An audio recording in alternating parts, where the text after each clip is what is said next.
Bonjour et bienvenue sur ce nouvel épisode. Je suis Aude, sage-femme MSC avec une expertise en recherche scientifique. Et j'ai créé récemment ma marque Maison Ambre parce que j'ai à cœur de vous partager mes connaissances. Vous pouvez me retrouver sur Instagram sous Maison Ambre Daily, où j'y partage vraiment ma vie de tous les jours comme sage-femme en Suisse. Puis j'y partage des conseils et plein de petites choses. Aujourd'hui, on va attaquer un sujet qui peut diviser, qui peut faire culpabiliser certaines femmes. Et c'est le sujet de la péridurale. C'est quoi vraiment la péridurale ? Avant de parler du pour ou du contre, je veux qu'on soit clair sur ce que c'est. La péridurale, ou plus précisément l'analgésie péridurale, c'est une technique qui soulage la douleur pendant le travail. Concrètement, un anesthésiste ou un médecin va poser un petit cathéter dans l'espace péridural au niveau du bas du dos. Et puis le médecin va injecter comme ça des médicaments qui vont éviter la douleur. Le dosage n'est pas figé, il est ajusté tout au long de l'accouchement en fonction de ce qui se passe, de votre ressenti, de l'avancée du travail. Bref, c'est une avancée vraiment majeure.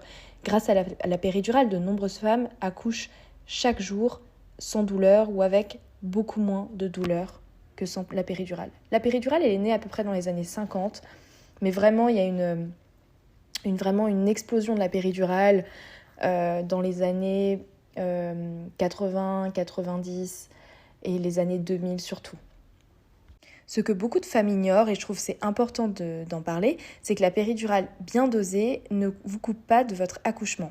L'objectif, ce n'est pas de ne plus rien sentir du tout. L'objectif, c'est de retirer la composante douloureuse tout en gardant la perception des contractions, le réflexe de pousser et souvent même une partie de votre mobilité. Maintenant, il y a des péridurales qui sont beaucoup moins dosées, qu'on peut demander aux anesthésistes à l'hôpital. Et certaines femmes peuvent se déplacer, déambuler, faire du ballon, etc.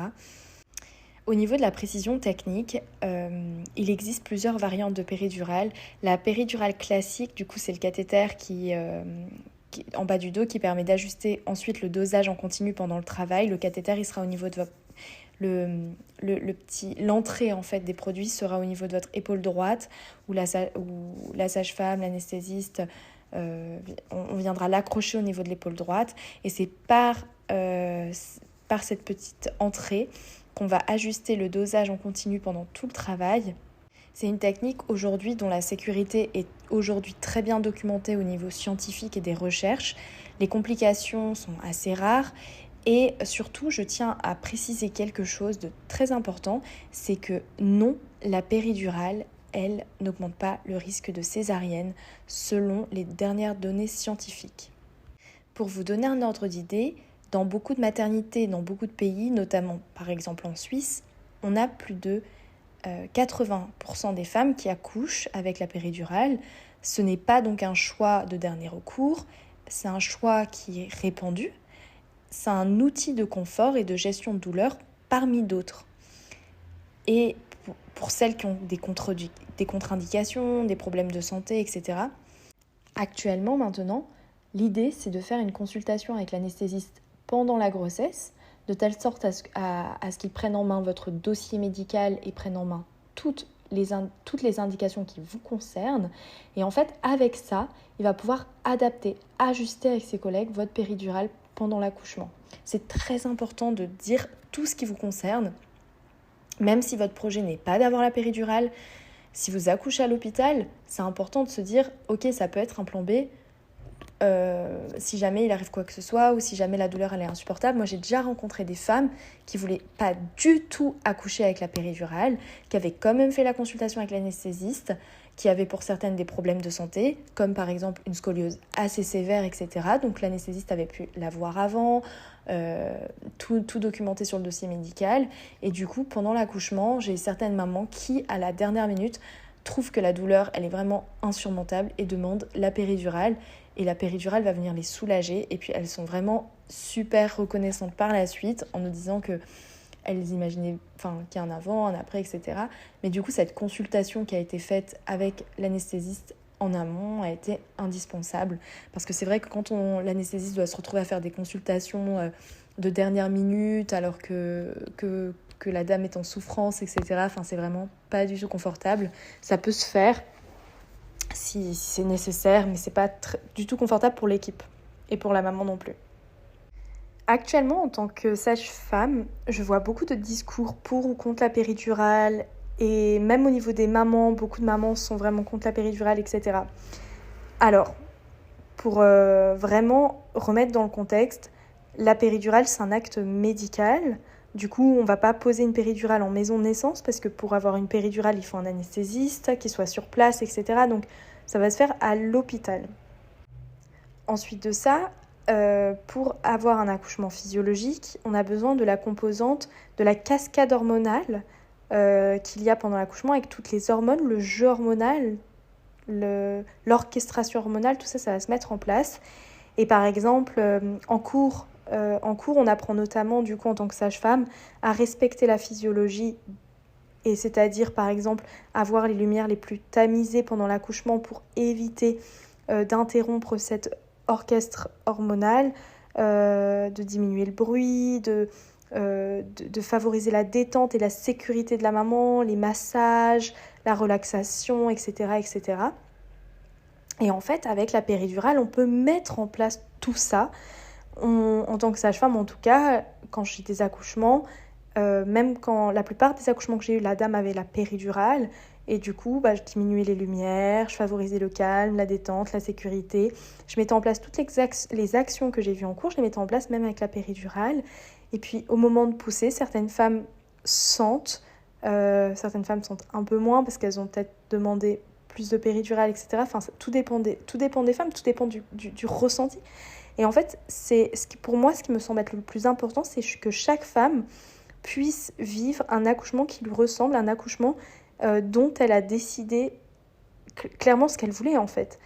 Une femme qui ne veut pas de péridurale, qui veut accoucher sans péridurale, c'est son choix.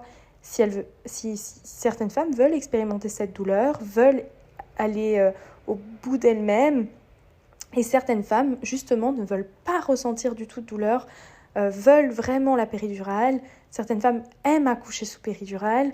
J'ai rencontré beaucoup de femmes qui disaient « mais moi, je serais incapable d'accoucher sans péridurale ». D'autres « ah, mais moi, je serais incapable d'accoucher avec la péridurale ». Enfin, en fait, les discours, il y a plein de discours différents et du coup, il n'y a pas un seul discours par rapport à ça.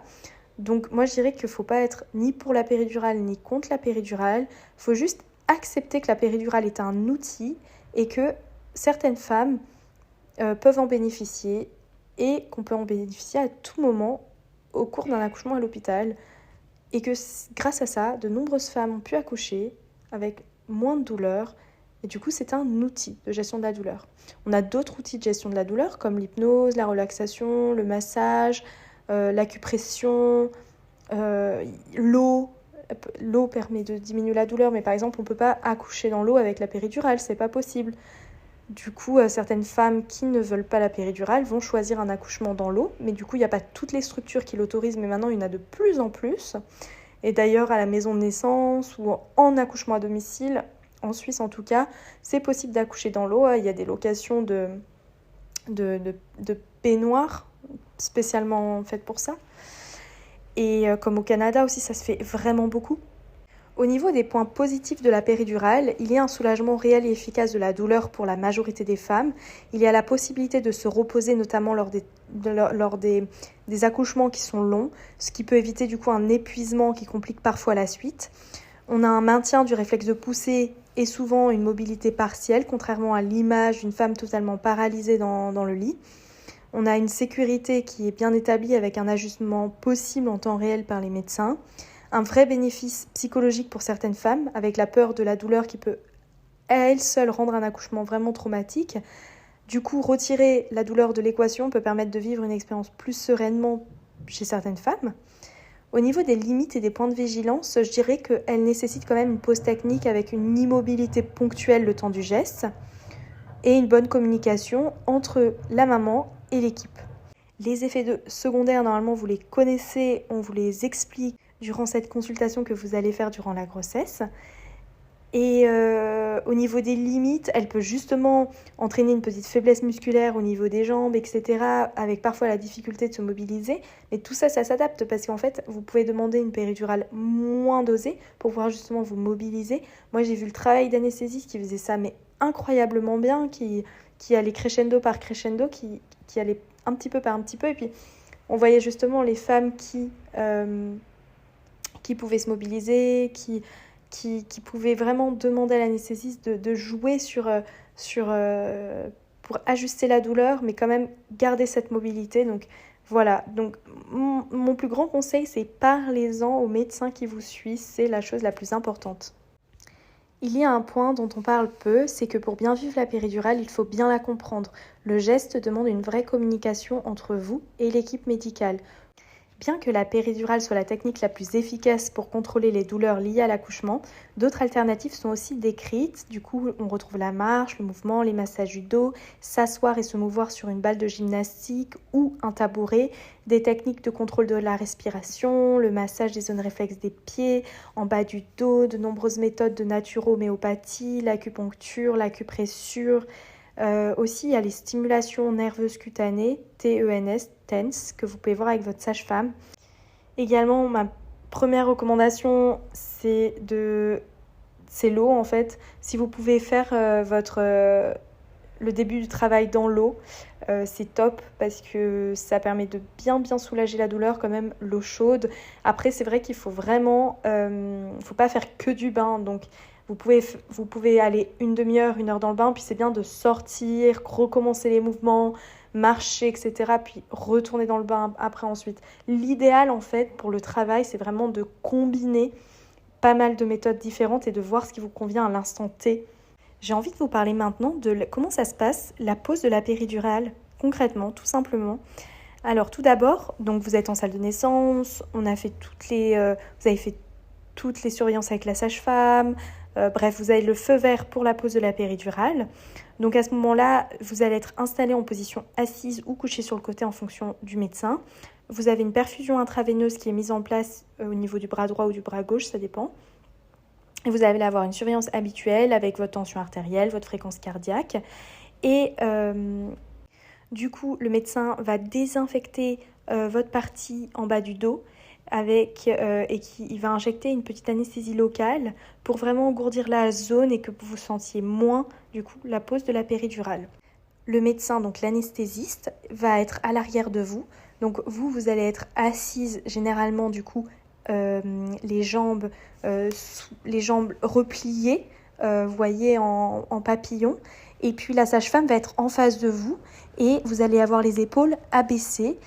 Soit ça va être la sage-femme en face de vous, soit votre compagnon, et vous allez vous tenir à la sage-femme. Généralement, c'est la sage-femme qui se met en face, c'est notre rôle. En tout cas, moi, c'est comme ça que j'ai appris. Et puis, vous allez pouvoir vous tenir à la sage-femme qui va vous aider à respirer, vous donner toutes les indications. Par exemple, si à ce moment-là, vous avez une contraction, la sage-femme et l'anesthésiste vont arrêter les gestes. Et puis, vous allez pouvoir laisser aller la contraction. Et puis, on va reprendre la pose de la péridurale une fois que la contraction sera passée. Ensuite, l'anesthésiste va repérer du coup l'espace idéal pour poser la péridurale et ensuite il va passer une petite aiguille à travers la peau, etc. pour pouvoir atteindre du coup l'espace péridural. Un petit cathéter flexible est ensuite inséré à travers l'aiguille et avancé. Et puis en fait l'aiguille est retirée vraiment assez rapidement et ça laisse le cathéter en place dans votre espace péridural. Une dose test est d'abord injectée pour assurer que le cathéter n'est pas dans un vaisseau sanguin ou autre. Et après environ 5 minutes, si tout est normal, les médicaments analgésiques sont administrés progressivement. Du coup, généralement, c'est un mélange que l'anesthésiste réalise lui-même.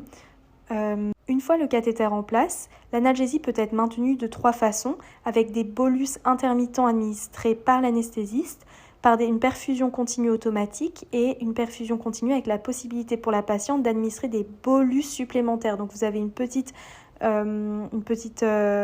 petit boîtier, vous appuyez dessus, ça vous administre un petit bolus. Au niveau du délai d'action, le soulagement de la douleur survient généralement entre 10 à 15 minutes après l'administration initiale. On va vous demander du coup, après la pose de ce cathéter, de rester allongé sur le dos pendant moins de 30 minutes. L'idée, c'est que le produit puisse bien diffuser, parce que si vous êtes que sur un côté ou de l'autre, ça ne va pas le faire. Du coup, on va vous demander vraiment d'être sur le dos, les jambes bien allongées, etc. Et là, c'est idéal pendant 30 minutes et on va vous surveiller la tension, le pouls, etc. Enfin, la sage-femme reste avec vous et généralement, il peut y avoir une petite baisse de tension, etc. Donc, on va être vigilante à bien rester à côté de vous. Vous allez nous dire comment vous vous sentez, etc. Mais généralement, ça se passe vraiment très bien. Et c'est généralement un moment où les femmes se reposent et même après, où vous pouvez dormir en fait, vous reposer. Pour répondre à certaines questions qu'on me pose le plus, est-ce que la péridurale soulage-t-elle vraiment la douleur ? La réponse est oui, la péridurale est la méthode la plus efficace pour soulager la douleur du travail. Du coup, les études montrent que les femmes avec la péridurale rapportent des scores de douleur significativement plus bas que celles qui reçoivent des opioïdes ou d'autres méthodes non médicamenteuses. Au niveau de la prolongation du travail, on me demande souvent si la péridurale prolonge le travail. Alors, la péridurale prolonge légèrement le travail selon certaines études, mais de façon cliniquement négligeable. Du coup, dans le sens où ça se compte en minutes, quoi. On n'est pas sur ça dure pas des heures, donc c'est tellement négligeable qu'on peut considérer que ça n'a pas vraiment d'impact. Est-ce que la péridurale augmente le risque d'accouchement instrumental ? Forceps, ventouse, j'entends. Les péridurales modernes n'augmentent pas le risque d'accouchement instrumental. Est-ce que la péridurale est dangereuse pour le bébé ? Alors non, la péridurale n'a pas d'effet négatif sur le bébé. Les données montrent qu'il n'y a pas de différence du coup de score d'Apgar à 5 minutes. Le score d'Apgar, c'est ce qu'on calcule pour savoir si bébé va bien quand il naît, en gros. Comment se passe le retrait de la péridurale et quand je vais pouvoir remarcher ? Alors, le retrait de la péridurale est simple et rapide, c'est la sage-femme qui le fait. Le retrait du cathéter de péridurale, vraiment, ça prend que quelques secondes. Ça peut être l'anesthésiste ou la sage-femme qui retire délicatement le cathéter en tirant dessus. Après, on désinfecte, on met un petit pansement. Au niveau de la marche, avec les péridurales modernes à faible dose, la plupart des femmes peuvent marcher pendant le travail immédiatement après l'accouchement, mais tout ça avec une surveillance de la sage-femme. Les techniques modernes utilisent des concentrations tellement faibles parfois qu'elles permettent de préserver la fonction motrice. Du coup, on appelle ça des péridurales ambulatoires, les walking epidurals, car elles permettent la mobilité pendant le travail. Je trouve ça incroyable d'ailleurs. Après l'accouchement, généralement, ce que je vois à l'hôpital, c'est que la récupération motrice complète, donc vous pouvez marcher, généralement au bout de 2 heures, après le retrait de la perfusion de péridurale, vous allez pouvoir même aller aux toilettes, faire pipi. D'ailleurs, c'est la première chose qu'on va vous demander quand vous allez retourner en postpartum, c'est est-ce que vous avez bien fait pipi ? Parce qu'on veut surveiller que la vessie reprenne bien.